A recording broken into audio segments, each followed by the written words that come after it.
Welcome back to Vendetta Sports Media's NBA preseason previews. I'm Jared Prosser. That is Jackson Law. Today, we're talking Toronto. We're going north. We're talking about the Raptors. So, Jackson, tell us a little bit about how the Raptors went, or what we should probably call the Tampa Bay Raptors, went last season. Yeah, it was a whimper of a season. It's not what a lot of people were used to seeing from Toronto. Toronto's put some stinker seasons up, but it's been a long time, So this was new territory for him. A top 5 pick in the NBA, or in the NBA draft. They finished with a 27-45 record, which was, I was gonna say good enough, but it was really bad. So bad enough for 12th in the East is probably the better way to phrase that. Glass half full, glass half empty. Yeah.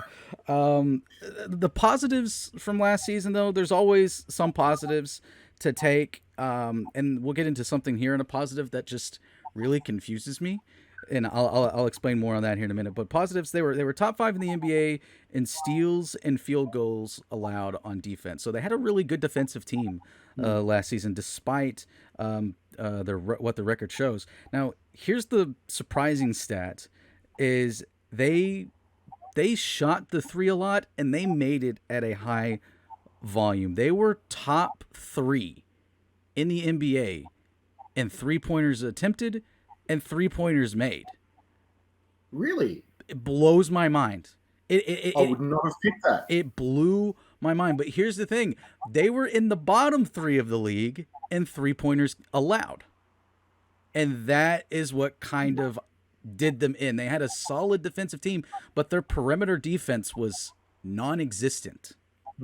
So, and Yeah. I think that is what really did them in. And the difference between teams at the top and teams at the bottom of the NBA isn't necessarily just the volume and the 3-pointers you make. It's also the 3-pointers you give up. In a previous episode, we talked about the Memphis Grizzlies. The Memphis Grizzlies have a great defensive team, but they struggle with stopping the 3 and they struggle with making the 3. So they make field goals at a high volume, but they lose because statistics say the more 3-pointers you make, the more wins you're going to have. Although that was not the case with the Toronto Raptors. So an extremely confusing season from an analytical perspective.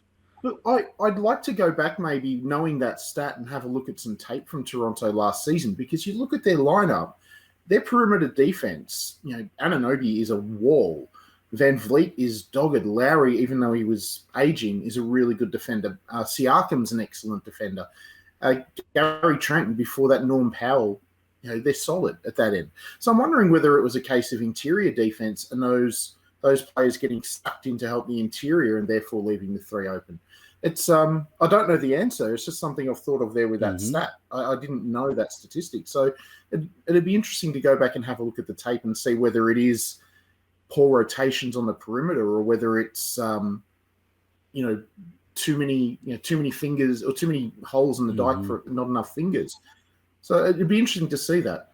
Similar to Utah last season, how they in the playoffs they gave up layups, and that's not because of Gobert, that's because of the perimeter. No, we were talking off camera about how odd of a team this Toronto Raptors team is. This is another wrench thrown into it that just confused the hell out of me when researching and studying up for this team.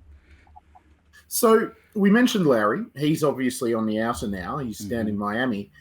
Obviously decided Florida lifestyle was for him. Who are the other ins? Who are the outs for the Raptors? Well, in that Kyle Lowry move, in return, the Raptors got Goran Dragic, who I've always thought was highly underrated. I thought that I honestly think how hot the Heat were playing, that if Goran Dragic was fully healthy for the bubble finals against the Lakers, I'm not saying the Heat win, but I'm saying the Heat have a better chance of winning. When you look at that bubble playoff run and how important Dragic was to that run.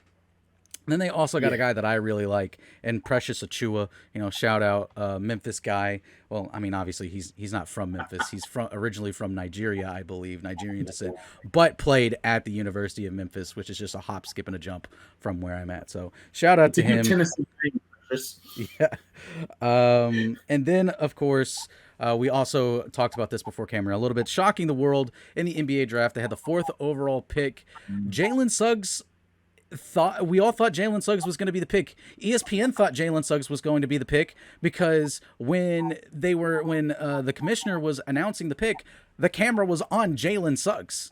And I then think Jalen Suggs thought Jalen Suggs was the pick. yeah, everyone except for the people that were in the draft room for the Raptors thought that Jalen. I mean, there may have even been people in there that were saying Jalen Suggs has to be the pick, but they went with Scotty Barnes.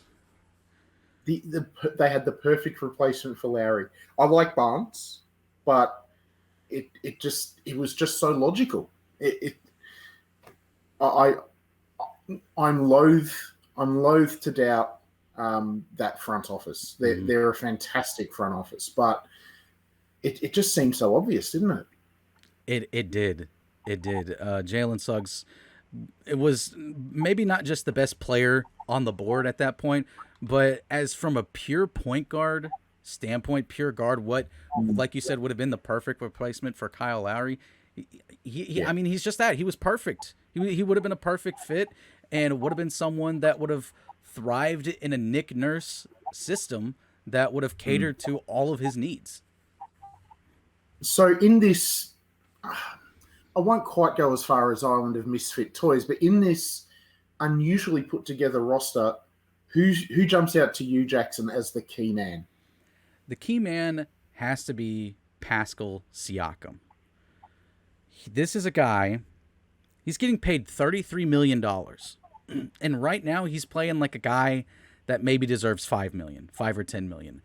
Because that's a little harsh. I get where you're going. I know it's harsh, but he's got to step up as the guy for this team. That is what that was what he was moving towards. That's what it was looking like back when they made their title run with Kawhi. He was looking like the heir to whenever Kawhi was going to leave. This was going to be Pascal's team.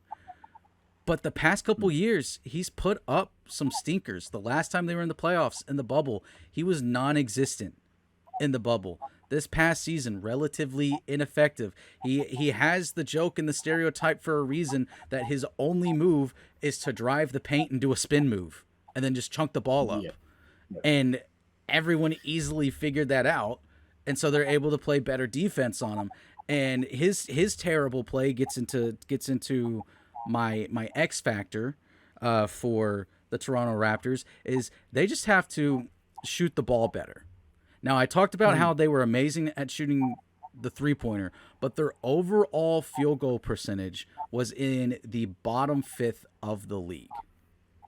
All they have to do is just make a couple more shots. They just have to be slightly more efficient by even just 2%. If they're 2% more efficient, then they are in the top half of the league in field goal percentage. They need to do a better job at inside scoring. They have the outside scoring down, again, which is a surprise. But they've got to do a better job at scoring the ball on the inside. And that starts with their primary inside player, which is Pascal.